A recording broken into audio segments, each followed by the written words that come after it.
Hey guys, welcome to another Warframe video, and I don't think it's gonna be that big of a surprise when I say that a lot of my build videos are horrifically out of date. I mean, some of my build videos are over 2 years old at this point, so it's understandable that they're gonna be out of date. Especially since the game is always evolving, so they're adding new mods and augments.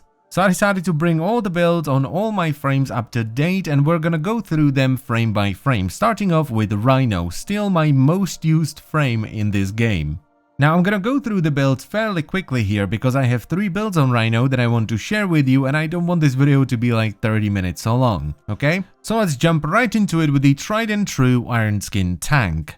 This is the build I think most people imagine when you mention Rhino, a beefy dude with iron skin that's running through missions not giving a damn. So this is my take on the build, and it's probably my most used one. It's running Energy Siphon for its aura, but you can use whatever you want. You can use Corrosive Projection. I just like having the extra energy from Energy Siphon. Then I'm using Transient Fortitude, Blind Rage that's 2 rank from the top to avoid efficiency issues, Intensify, and Power Drift for 281% power strength. I then added Iron Shrapnel, which allows you to detonate your Iron Skin, getting rid of the buff, which is something you can't normally do, and immediately recast it. It does a little bit of damage and knocks enemies back as well, but we mostly use it to recast Iron Skin and get it full again. Then to make sure I can always detonate my Iron Skin and immediately recast it when I get in trouble, I'm running Streamline and fully ranked Fleeting Expertise, which gives you 45% positive efficiency, which makes Iron Skin very cheap. This, in combination with the energy you get from Energy Siphon, means that you can always recast your Iron Skin, you will always have enough energy. And finally, I have Gladiator Aegis and Steel Fiber for a ton of armor, which also gives you more health on Iron Skin. This build is, in my opinion, as a Rhino as it gets. You have beefy Iron Skin, and it's fantastic for either sortie missions or some high-level nightmare missions or even fissure missions on something like Sedna or Pluto. It's not the most engaging setup in the world. You basically just press Iron Skin, and then when it's running low, you detonate it and recast it again, and that's about it when it comes to gameplay with this setup. But that's, in my opinion, its strong point, because you don't have to worry about your health, you don't have to worry about knockdowns or comboing abilities together. You just put on Iron Skin and you can have a blast with your weapons. And that's good. Every now and then you just don't want to worry about these things and you just want to have a blast with a new weapon. Moving on to setup number 2, which is the roar-focused Terrorist Hunters. I absolutely love this setup for hunting the Terrorists in the plains of Eidolon. So we once again start off with Energy Siphon for our aura, though what you might want to use is either Rifle Amp or Shotgun Amp, because that will give you more damage for the Terrorist. I like it for the same reason I like it on the Iron Skin setup. It just gives me more energy and allows me to cast abilities more often. Then to make our roar really strong, we have Transient Fortitude, Blind Rage that's 2 ranks from the top, Power Drift, and Intensify. This gives you 281% power strength and gives you a massive damage buff on roar.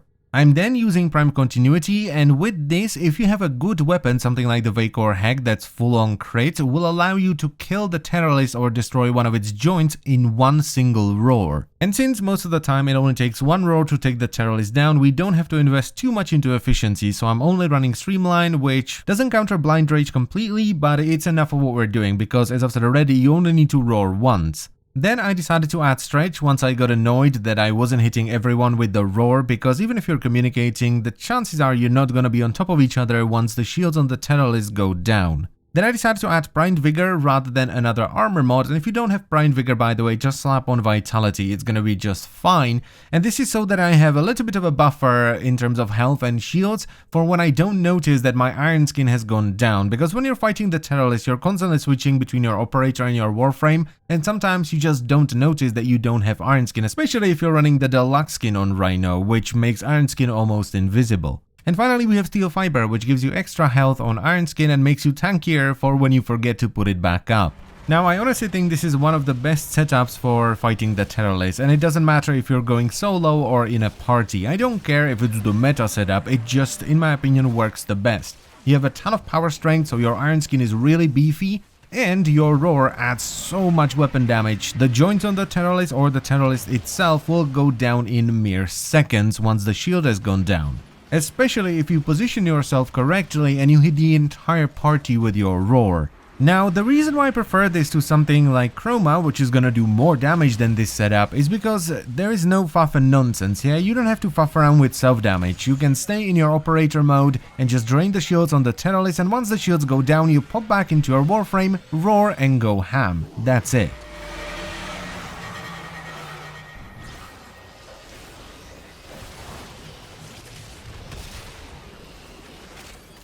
duelist retreats, but remains close by, wary of you.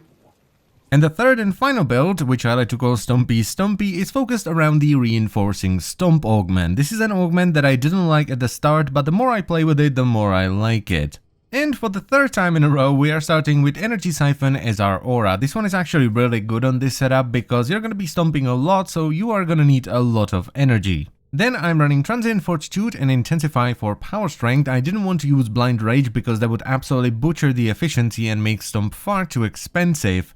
And this is more than enough power strength for what this build is supposed to do. It's not supposed to be like super endgame. Then I have Stretch and Cunning Drift for some power range, so our Stomp actually covers a decently large area. I'm then using Gladiator Aegis, Steel Fiber and Armored Agility. This beefs up our Iron Skin and gives us a little bit of sprint speed in the case of Armored Agility, which is really nice as well. Then I had to bump up the power efficiency so Stomp isn't as expensive, and I decided to go with a fully ranked Fleeting Expertise. And the final mod on the menu here is Reinforcing Stomp, which is an augment for Rhino Stomp, which recovers a portion of your Iron Skin whenever you hit an enemy with Stomp. This setup is absolutely bonkers when it comes to lower levels, though it is somewhat effective at high levels as well. You have enough power strength to keep your Iron Skin constantly topped off until you go to like high sorties, and you're doing enough damage to one-shot everything up to sort of level 30.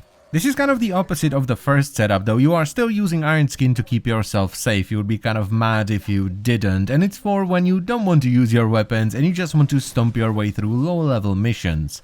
Though, as I have mentioned already, it is somewhat effective at high levels as well, because even though we don't have a ton of duration, so the enemies don't hover in the air for too long once you stomp, it will still knock them down, so you get a ton of crowd control here. Though bear in mind that once you start fighting high level enemies, at just say 35 and above, they probably won't go down in one stomp, especially the beefier units. But it's still a really fun setup that's awesome for crowd controlling entire rooms filled with enemies. And that's it for the video. Those are the 3 Rhino builds that I'm constantly cycling through depending on what I'm doing. The builds work on both the primed version and the regular version, though the regular version is going to require a little bit more forma to fit everything in. And speaking about forma, the way you want to do this is basically put on all the mods, and if you don't have enough mod capacity to fit everything in, pick the mod that has the highest capacity drain and forma for that, and you basically do that until you can fit in all the mods. So I hope you've enjoyed the video. I thank you very much for watching. You can let me know which Warframe you would like to see next, and I will see you next time. Bye bye.